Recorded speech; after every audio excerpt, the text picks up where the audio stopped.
Assalamualaikum, saya Miss Ida. Okey, untuk hari ini saya akan pergi sangat simple di mana ia adalah tajuk pertama untuk mata pelajaran RBT kamu.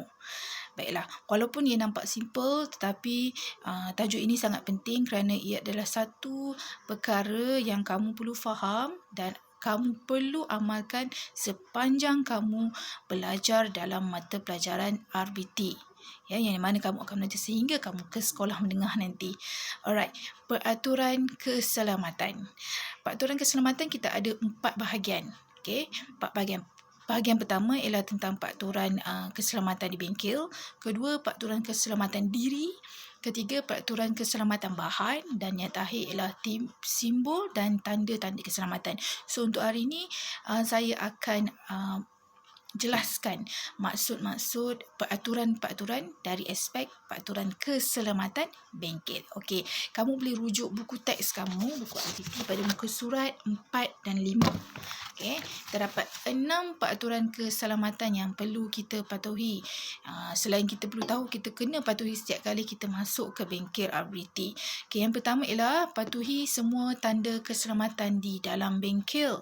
Okey, kalau kamu masuk dalam bengkel nanti, kamu akan nampak macam-macam dan pelbagai simbol serta tanda-tanda keselamatan yang ada di dalam bengkel. Seperti yang ada rajah ni, yang dibagi contoh ni, dia ada tunjuk garisan yang berbeza-beza warna ni. Ada warna merah, ada warna kuning. So, kamu kena faham apa maksud garisan-garisan ini dan perlu patuhi apa peraturan tu. Okay? Dan yang kedua, kita akan tengok peraturan kedua, buka semua tingkap dan pintu bengkel sebelum memulakan aktiviti. Okey, ini penting kerana kadang-kadang kita buat aktiviti, kita melibatkan bahan-bahan yang mempunyai bau yang mungkin kuat, ataupun kita membuat aktiviti yang melibatkan habuk, menghasilkan habuk-habuk dan sampah yang banyak. Jadi kita perlu buka semua pintu dan tingkap kerana ini amat penting dalam mendapatkan pengudaraan yang baik. So, awak akan lebih selesa dan yang pentingnya cikgu nampak apa kamu buat. Alright. Yang ketiga, bersihkan meja kerja dan bengkel setelah selesai melakukan aktiviti. So, setiap kali waktu RBT, biasanya dalam seminggu 1 jam sahaja. Jadi, kita akan peruntukkan mungkin dalam 5 minit terakhir tu, kita kena stop, kena berhenti apa saja kerja yang sedang dilakukan kerana kita kena spare 5 minit ini untuk bersihkan meja dan bengkel.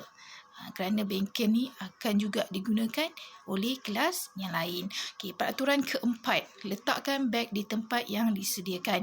Okey, bagi aspek sekolah kita di SK Jalan Selama, biasanya kalau RBT tu berada di waktu terakhir, kamu perlu bawa siap-siap beg tu ke bengkel dan kita ada sediakan bahagian untuk menyimpan beg di tempat yang sesuai.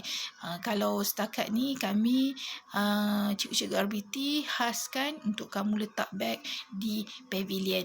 Tapi memandangkan sekarang ni tengah pandemik COVID-19, so sama-sama kita doakan supaya kita dapat buat kerja sama-sama di bengkel nanti.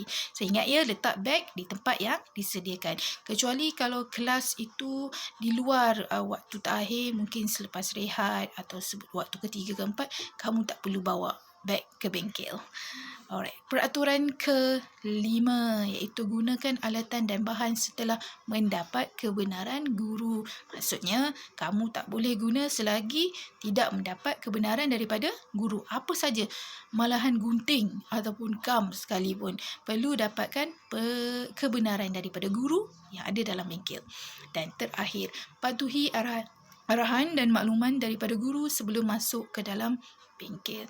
So, sebelum masuk, kena pastikan ada kebenaran dari guru untuk masuk ke bengkel. Dan perlu dengar taklimat sedikit apa arahan untuk projek dan aktiviti pada hari tersebut.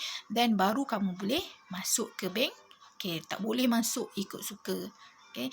Ini amat penting demi keselamatan dan juga kita nak mengelakkan sebarang kemalangan di luar pengetahuan guru.